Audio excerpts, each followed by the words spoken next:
What's up, everybody? Donnie Acidic here. Welcome to my channel, A Cynical Perspective.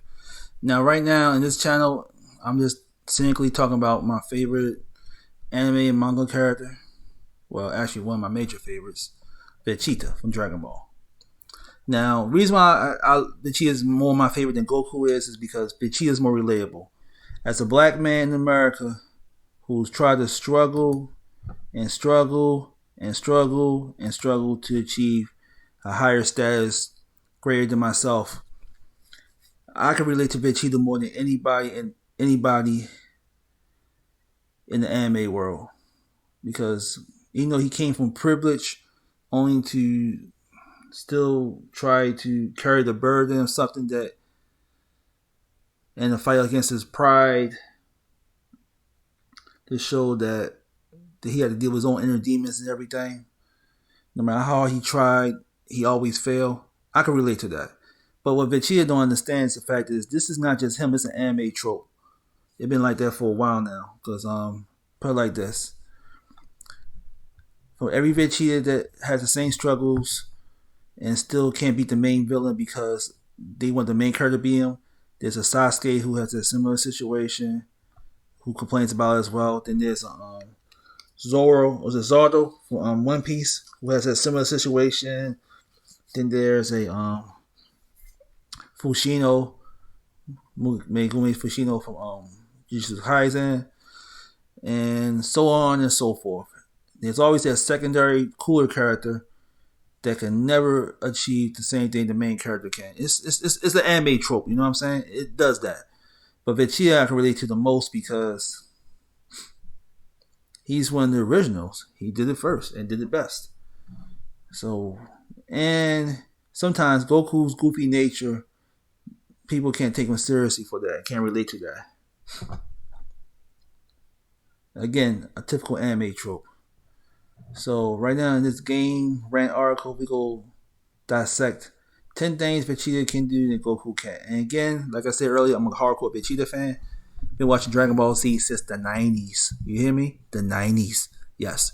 I was watching Dragon Ball.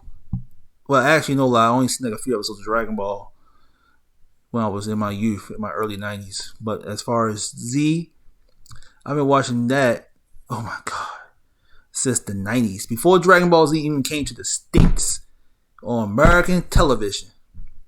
I was watching Dragon Ball on, I'm talking about mainstream television, like, CW, Warner Bros., whatever. Because at the time when it came out in America in 95, Saban had a heavily edited version of Dragon Ball with ocean dub characters, voice actors from Canada. And of course, it was heavily edited. Made called Killing the Next Dimension and all that stuff because of the kids show, and Saban was in control of it. Same people who brought that spam that y'all call Power Rangers. Because that's what Power Rangers is. Power Rangers is nothing more but, just like Voltron, Power Rangers is nothing more but spam. A whole bunch of episodes of episodes of Super Saiyan, I think it's called, what do you call it? All of them into one, into a couple of extras. This is crazy. Same with Voltron and let's see, yeah. It's just spam. Everybody know what spam is. That nasty ass meat that's really salty. Yeah, that's what the anime, that's what Power Rangers and Voltron is. Just spam of. But back then I was watching them too, by the way. And like I said, I was watching Dragon Ball I'll say I watched Dragon Ball 2 years after Power Rangers came out in the 90s. And 2 years after Batman animated series came out, that's why I started watching Dragon Ball. But I was watching in the Japanese dub, and because and come on, it came on at night too. So as a kid watching a cartoon at night, I did not care if it had no English. I just was laughing at the silly voices. Goku sang like a little girl. Then when I got older, I found out he was voiced by a girl, or in this case, a woman. So it was kind of intriguing to see those type of things. But I got used to it now. So, I can't watch any anime. Now, it's like this. Any anime that came out. How can I explain this, folks, for y'all to get? to understand before I get to this article. Any anime before 2000, I could watch either Japanese dub or English dub. It made no difference to me. Because I watched most animes in English dub than I did in Japanese dub, with the exception of Dragon Ball. Dragon Ball is the only anime I have watched in Japanese dub and some in English dub, but mostly in Japanese dub, and I like it more in Japanese dub. But the rest of them, I could watch in English dub or Japanese dub, but mainly English dub because it won't really bother me. But any anime that came out after 2000, the Naruto's, the Bleach, even One Piece, that it came out in 99, but all the animes after 2000, I prefer to watch in Japanese dub. Because to me, English dub kind of dropped in quality lately, in my opinion. But because to me, they're just hiring people that just look at it as a paycheck. They didn't have the same passion like the Japanese voice actors do. You could just feel the passion in their characters. But the English dub just felt like they felt like they wanted to say, hey, we'll put more emotion into this character if you give us more money. That's what they felt like to me. And I'm like, I can't watch this mess. But yeah, in the hindsight, in the end of the day, I like Japanese dub better. So let's get to this article. Because again, Vegeta is my favorite character, and I hope this person did Vegeta justice. Shinin Tagam. He made this article. Let's read it. Dragon Ball declared Vegeta is better at certain things than Goku. Yes, he is. Okay. Goku remains the most recognizable figure in Dragon Ball. Fans couldn't deny the sheer appeal of Vegeta, Prince of all Saiyans. Yep. First appeared Dragon Ball. Prideful, arrogant, sin, helping on conquering Earth. Reaching the Dragon Balls, achieving immortality for himself. Every tries against Frieza and features rest alongside Goku has formed somewhat a rivalry between the two warriors, and now Vegeta has dedicated himself to being Goku while at the same time protecting the new planet where he permanently resides. Now, off topic, y'all, I know, come on, y'all, answer this question. I know deep inside, if you were a true Vegeta fan and you see him got his ass whipped by Frieza for the first time ever, and he started crying because he had the whole burden of the planet, of defending the whole burden of avenging his people under his shoulder. That would make you cry a little bit too, though. If you don't feel that kind of pain, you do never understand responsibility. See, Goku was raised on planet Earth all his life, so he knows nothing about the Saiyan race. He don't know the history, the culture, the pride, and everything. Vegeta doesn't know enough as a child. He knew enough to remember things. It's like the Superman Supergirl situation. Superman knows nothing about his homeworld for him to go out here and really have emotional thoughts about it. But Supergirl, on the other hand, knows a lot about the homeworld, her homeworld, their homeworld. I meant, even have formed friends and know her relatives and everything. So that hurt her more than it hurt Vegeta to carry that burden, to realize that everybody you care about is gone and you was blessed to be alive to live another day. Only to find, but in Vegeta's case, difference between his case and Kara's, Vegeta found out that the dude he served under was the one who killed all his people. Friends, family, relatives. Family and relatives weren't the same. Mother, he had any sisters. And then, this is what really kind of, now again, Vegeta was sad. He was crying and everything else. Because he realized he couldn't avenge none of his relatives. Frieza made him look a fool. He thought he could beat Frieza, but he couldn't. Now, a lot of people laughed about it, but look at it from his point of view. Think of it as like you're a father and someone killed your child. And you couldn't get revenge on that person, so no matter how much you tried, you couldn't get revenge on that person. So you gave up. And then you just start crying because you're mad at yourself because you didn't get what you wanted. You didn't get revenge for your child. Yeah, you do the same shit he do. Say what you want. You do the exact same shit he do. And the only hope you have is another person that may actually share the same understanding you have and fight in your favor. In this case, that would be Goku. He put all the faith of the Saiyan race and Saiyan vengeance on Goku at that time. So understand his point of view. It just makes sense. Off topic, but still on topic. What happened to Tarbo? When Vegeta saw his brother Tarbo, he didn't look too enthusiastic about that. If I was him, I'd be like, "Yes, my brother's still alive. Hey, I thought you died too." But then he was like, "Tarbo, what are you doing here?" And that's another thing too, though. We haven't seen Tarbo once in the new Dragon Ball Super series. Bring him back. I'd like to see his brother get a little upgrade too once in a while. All right, let's get back to this article.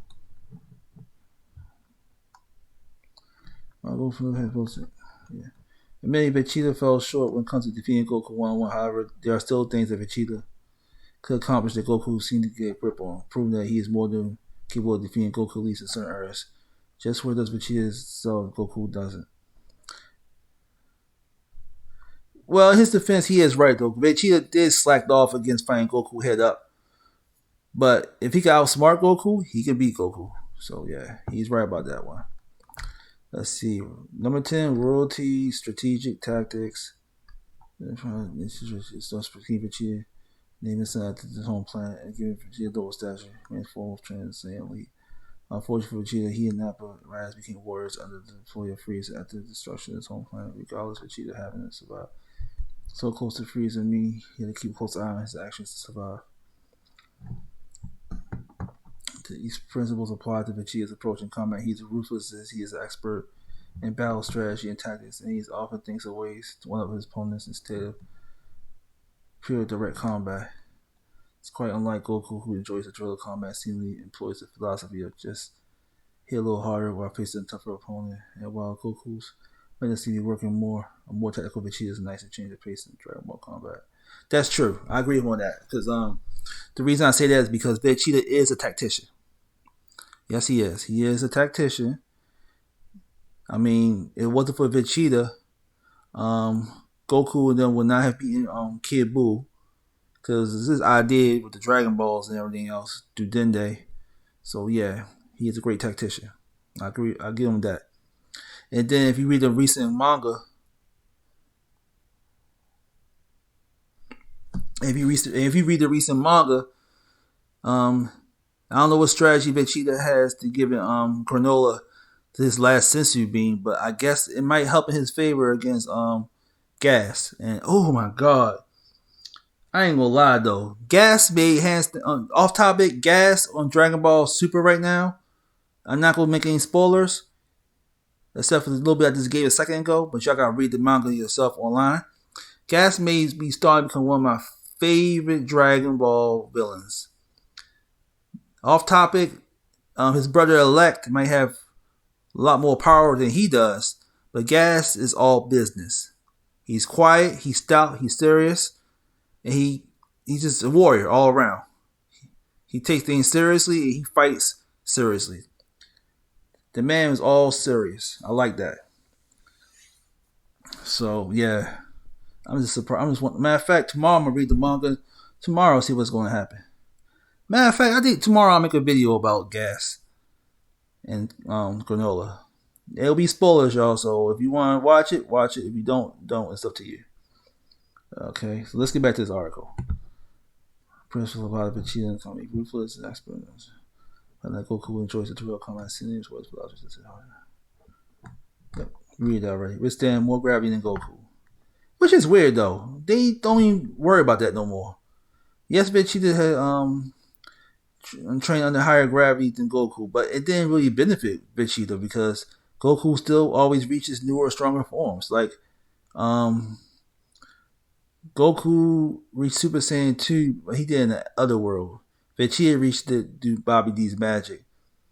But, you know, it's just crazy. And this thing made me mad, though. Vegeta, the good thing is that Vegeta reached Super Saiyan God all by himself. The same way that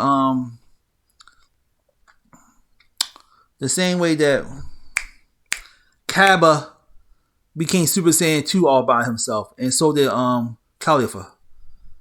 I mean, it was crazy. It was crazy. Like Vegeta struggled to become Super Saiyan 2 without Bobby's magic, but then Tarbo and Not I mean he's saying Taro. Taro should be able to be well Vegeta need to make his teach his brother how to become a Super Saiyan. But anyway, Kaba Caulifla reach Super Saiyan 2 like it was nothing. Vegeta had to use a little magician's help to reach that form. It's crazy. But then, and this is why, and I don't care what y'all say, in my personal opinions, I believe Vegeta, now, before y'all jump into the conclusions, let's work with me here, understand me here. I think Vegeta knows how to reach Super Saiyan 3. Just like how he reached Super Saiyan God with just like how he reached Super Saiyan God without 6 Saiyans, he reached Super Saiyan 3 the same way Gotenks did it, without training the underworld to reach that form. It has to be a secret to do it. And I think, in my personal opinion, I think Vegeta, maybe on his spare time, say, you know what, I'm gonna reach Super Saiyan 3 like Kakarot did, just so I can have that form. And I think he had Gotenks turn Super Saiyan 3 and asked them how they did it. That's just a theory in my opinion, okay? It's not canon, so don't jump to my gun and say, oh, it's not canon. But I think he has the potential to do it. It hasn't been done yet. So if y'all want to wait till Toyotaro, the guy who's drawing Dragon Ball Super now, decides to bring a Super Saiyan 3 Vegeta out and make it canon under Toriyama's permission, we can do that. Like he did the Super Saiyan God mode. We can do that. But right now, I still believe that Vegeta can reach Super Saiyan 3, but chose not to do it because he preferred the red and the blue versions better. Which makes sense because Super Saiyan God, the red version, it actually heals them from the energy the Earth or whatever planet gives them. So it heals and gives them super speed in this, while blue makes them much stronger and more durable. So I guess that makes sense though. Okay, I'm not gonna read this one because again, the gravity thing didn't help Vegeta get stronger than Goku. Convince Whis to train him. How's that even a fucking okay?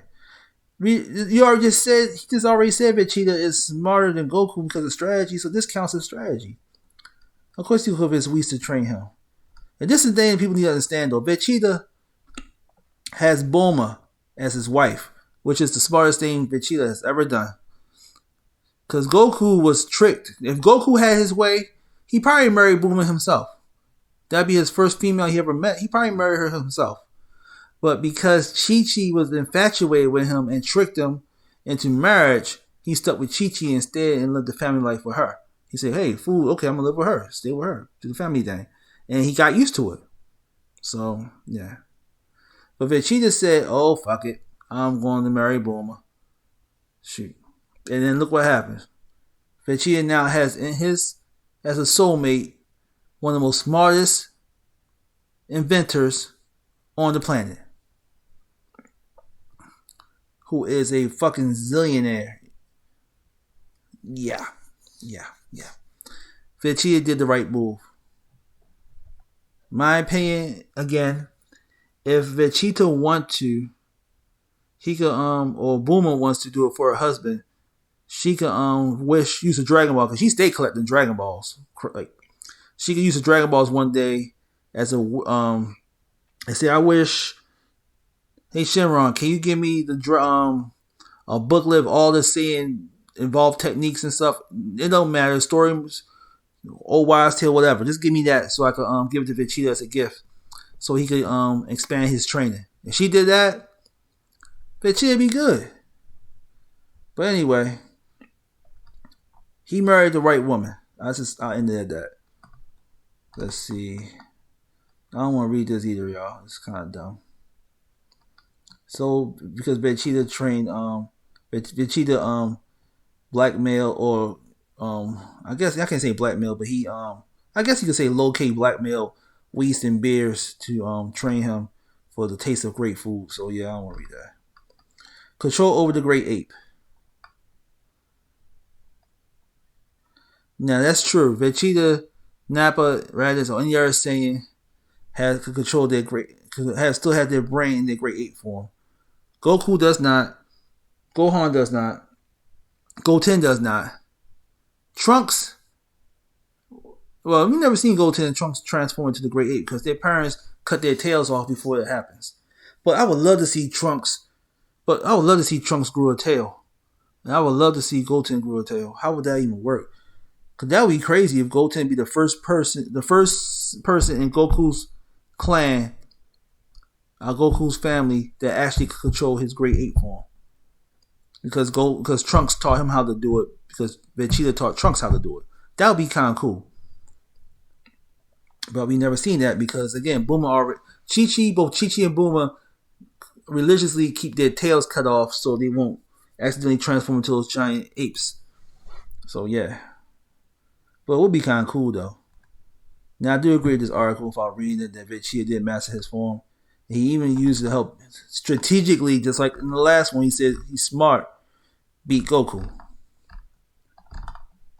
The final flash. Goku has seen what his Kamehameha red on his sleeve. One is the final flash. Okay.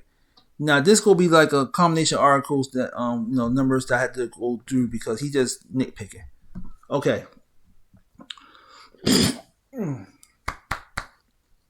Damn allergies. Sorry about that, y'all. Anyway. Vegeta. The difference between Vegeta and Goku is that, and I'm gonna say this only once. Actually, no, it'll be more than once, but I'm gonna say it again in their video, but I'm gonna say it this video first.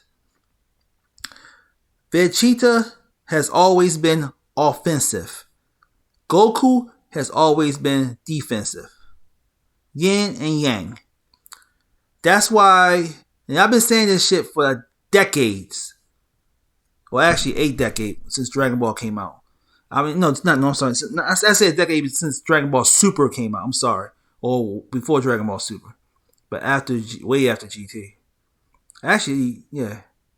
Actually, it was the same year Battle of Gods came out, the movie. I've been saying this for a hot ass while, y'all. Vegeta has always been offensive. Goku, defensive. Think about it. Vegeta has multiple techniques under his belt. Final Flash, Gallic Gun, Big Bang Attack. That attack he used against Fat Boo when he I used to call it the Menage Boom, but let's just sound cooler name. But y'all can come up with a different name for it. But that attack that he used to make himself explode, to like explosion energy, when he was in Super Saiyan 2, that would have killed him. But because but when he did it again against Topo, it didn't kill him, but it did hurt him big time. And I gotta give Vegeta credit though. After he did that technique and he's still able to fight Jiren, he just stand no chance against him. That's still damn near impressive. Now I wonder what would have Vegeta used that technique against Jiren? Will he ever had the edge? I don't know. However, my point is that Vegeta has a lot of techniques, and he's still got more techniques that we haven't seen yet. He always create newer moves. His most recent move now he created in the manga is I forgot, it's called Spirit Fishing, I think, in which he could actually knock out a person's. That's a cool ass ability in which he can knock out a person's unique form, knock him down a peg. Like, okay, for example, and he learned that from the Yardats. And understand this, y'all. Once again, Vegeta knows instant teleportation. The same thing Goku knows. He knows it. He just don't use it like that. You see what I'm saying? Vegeta will use it if it's convenient for him, like driving a car. He doesn't use it like Goku does. Goku would use it like not only driving a car, but weaponize it like it's a car, and like put weapons on the car, put teleportations, rims, everything. That's how Goku works with techniques. But Vegeta, he would just use instant teleportation as a teleportation. Cause you think he gonna keep relying on Goku to teleport every goddamn where? No. He knows how to do it. He's gonna do it himself. Duh. So anyway, Vegeta knows a lot of techniques. Okay? Goku, on the other hand, does not. All his techniques he learned are from other people. Every technique he ever did is from another person, except for that damn non-canon Dragon Fist. That is his original. That's his only original technique. Everything else he learned from somebody. And this is why I say Goku's defensive. Plus, and Goku, and then also the reason why I say Goku is defensive and Vegeta offensive is a Goku fighting technique. His fighting style is similar to that of Kung Fu. So, and he used a lot of defensive techniques when it comes to counters and such. So, while Vegeta is more offensive with all the his technique is more like similar to karate. We use a lot of powerful strikes and techniques to actually hurt his opponents. Sometimes he do counters, but not like as good as fluid as Goku does. That's why, if you have noticed, and I'm speaking out of term here, that's why Goku is good with Ultra Instinct and Vegeta is good with his Ultra Ego.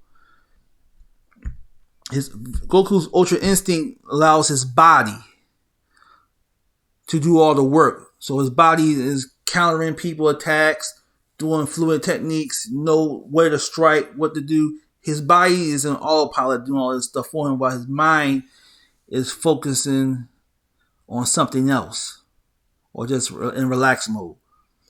While Vegeta, on the other hand, Ultra Ego, in which his attacks actually way more powerful.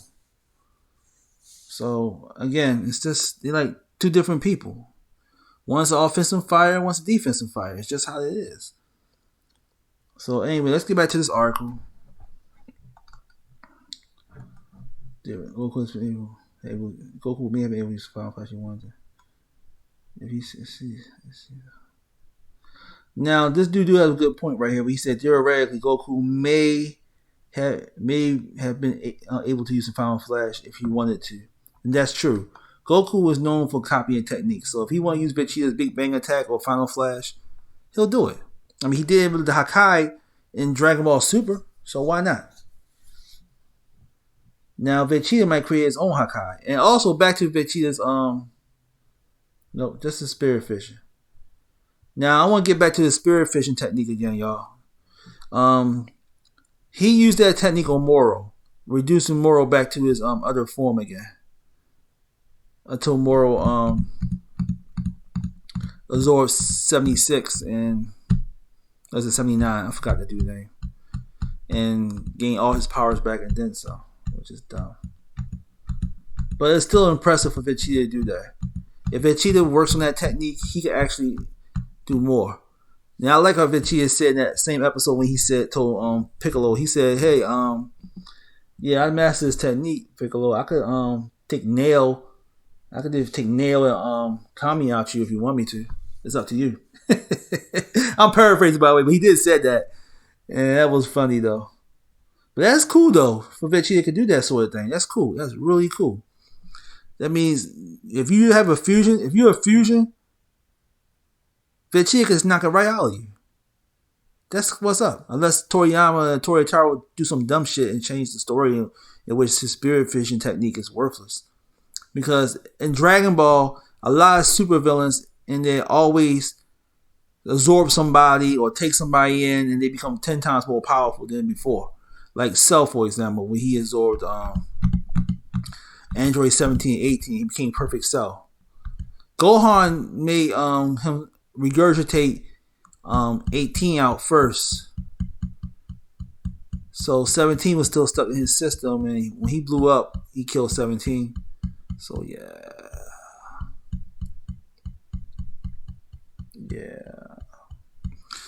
So again, now that Vegeta could do Spirit Fission, he could just knock people out, could take their techniques.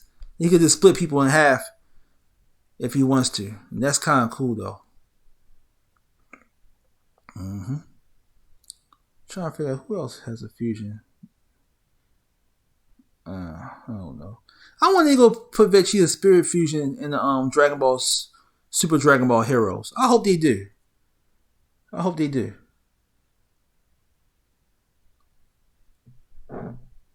Anyway, let's finish reading this article. I'm sorry, I got sidetracked again, digressing too much. Um, yeah, he's talking about his Final Flash, Galley Gun, Big Bang Attack. See, he just wasted 3 whole articles about Vegeta to bring up this 3 techniques when it could be just one simple article. That's why it's a waste to read. Super Saiyan Blue Evolved, which is exclusive only to the anime in Dragon Ball Super. Think of it as like Super Saiyan Blue 2. See, Goku has Super Saiyan Blue Kaioken, which is his Super Saiyan Blue 2. And that's another thing too, though, because Goku learned that technique through King Kai or Kaio-sama. Vegeta can learn that technique too if he could train. In the filler episodes, Tien Shinhan and Yamcha actually did learn Kaioken, which is weird, but they never used it they never used it again in the anime, which I think tells you that the fight with that Yamcha didn't have the Ginyu Force was just filler. That's how you can tell a filler anime, y'all. If the person used the same technique that he used last season, you know that anime chapter is a filler. Okay? Or if the character they had doesn't really fully relates to the character in the previous event, again filler. Bleach kind of did something unique though that I like though. They kind of added a few filler characters and made them canon in the for the main storyline. That was kind of cool though. I like that. Those little bountiful things that Yuhara Kisuke created, but that was kind of a good idea though. I like that. But I'm digressed again. Sorry about that. Super Saiyan Blue Evolved. That's Vegeta tapping into his blue state. It's like a royal blue color, and he used that to help him get the upper hand against Jiren. But it did help him out against Toppo though, big time. Big time. It's quite frustrating for Vegeta to see that Goku always tries the flashy forms first, which makes Goku perfecting Super Saiyan Blue infuriating for him. And while Goku does manage to use his perfected Super Saiyan Blue. Yeah, Vegeta perfected Super Saiyan. No, Goku perfected Super Saiyan Blue was him mixing with the Kaioken. Vegeta decided to spice things out with a completely evolving form called Super Saiyan Blue Evolved Vegeta. Or remove the restraints posed by Super Saiyan Blue transformation. As a result, probably Vegeta a total power percent. Compulsion's rage to form. Not to damage the invisible journals. Yeah, Super Saiyan Blue Evolved is technically him. Think of it as like Super Saiyan 2 mixed with his blue form. Now, I'm surprised Goku didn't do it yet. But I think the reason why Goku didn't do it because I don't think he could. But he will eventually, though. But instead, he just mixed the Kaioken in there and make it easier. Ultra Ego. Yep, we were just talking about that. It's funny how this man's article, he brings up Ultra Ego in here. It's funny how this dude brought up Ultra Ego, Vegeta's newest and most powerful form. He broke his neck to bring that form out. But he did not bring out his spirit fusion technique that he used on Moro. Weird, ain't it, y'all? He did not use that. Why is that? Why is that? That technique to me is way more better than the Galley Gun. And slightly more better than the Big Bang Attack. And no, it's not as good as Final Flash. Final Flash is great. But Spirit Fusion is great because he can actually, well, I already told you what it is. He can actually split people apart, weakening them so he could easily kill them. But yeah, he put Ultra Ego on here. What kind of BS is that? But I'm glad he did because this is his cooler form. This is a fan art. You can tell because look at this. Vegeta got the guard destruction earring. So that's a fan art. Now, the thing is Ultra Ego, just like how Goku didn't master Ultra Instinct yet because he has to fully get his body into the numbing sensation so his body can fully take over and do things for him. He hasn't done it yet. He hasn't found total tranquility so his body could actually fight for him yet. However, Vegeta is the opposite. Like Beer said, Vegeta has to succumb to his family urges. He has to be back to the old Vegeta that he was in Dragon Ball Z. Saiyan Namek Saga Dragon Ball. He had to be back to that ruthless Vegeta in order for him to fully master Ultra Ego. That's why in that chapter of Dragon Ball Super, he said, "I'm sorry, Bears. I don't think I'll be able to use this technique fully no more. Fully." So that means if Vegeta ever loses his family, he will be unstoppable. For instance, we saw Goku achieve ultimate minus Ultra Instinct, especially since the form essentially allows his body to move freely without restraints. Such he is able to dodge react attacks instinct without a need to think. Truly the ultimate warrior. Goku spent a good fraction in Dragon Ball Super dominating enemies in regard until Vegeta achieved a similar form. Okay, y'all. We know how this shit is going to end off. Vegeta's Ultra Ego is going to be cool as fuck, but it's not going to help him out compared to Ultra Instinct. And even say that Goku do finally master Ultra Instinct form, is nowhere. Vegeta's Ultra Ego will be nowhere near as strong as his Ultra Instinct because Goku is the star. So, the power of destruction, Vegeta managed to call forth Ultra Ego. Power of Ultra Instinct gives a total control of their body. I just said this form gives Vegeta power akin to the god of destruction, making him one of the most powerful beings in the universe. In fact, most extremely powerful is Vegeta can destroy attacks by simply touching them. How strength does feed into users' lust for destruction and mayhem. Yep, like he said, if Vegeta ever let loose, he will be unstoppable. Now, hopefully he does master this technique sooner or later, because Jiren is still in a class of his own. Yeah, that's true though. Number one is right. He is a better father, but he don't really become a better father till after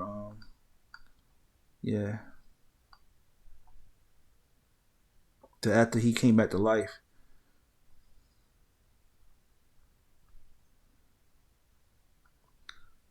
Okay, there's no point reading this, but again, he is right though. He is a better father than Goku by miles. Anyway, okay, look at this, y'all. I want to get this game. No lie, Dragon Ball: The Breakers. It's kind of interesting. I know y'all seen the trailer to this game. I want to get this game so bad now because it takes the concept of Death by Daylight or the Friday 13th game and put Dragon Ball characters in there, making characters like Cell, Boo, and Frieza come at you like some kind of monster, and you gotta shoot them to distract them, but you can't kill them though because you're using conventional human weapons. That shit is kind of cool. I gotta play that game. I gotta play it so bad. Anyway, y'all. As a Vegeta fan, this is a part 1 video. I'll probably make another one in the near future, more detail. But leave any comments below, my Vegeta fans. What y'all think? You think Toriyama will break the Well, I don't think Toriyama will, but you think Toritaro will break the curse about keep letting the secondary characters lose and let the primary characters win? Or he will continue that same curse that Toriyama, other anime people, or anime artists and creators, mangakas, I think we call them, continue to do. Anyway, leave your comments below. Let's see what happens. Let's talk about this. I feel like talking about it. Like and subscribe. Hit the notification. Thank you kindly. Enjoy your stay.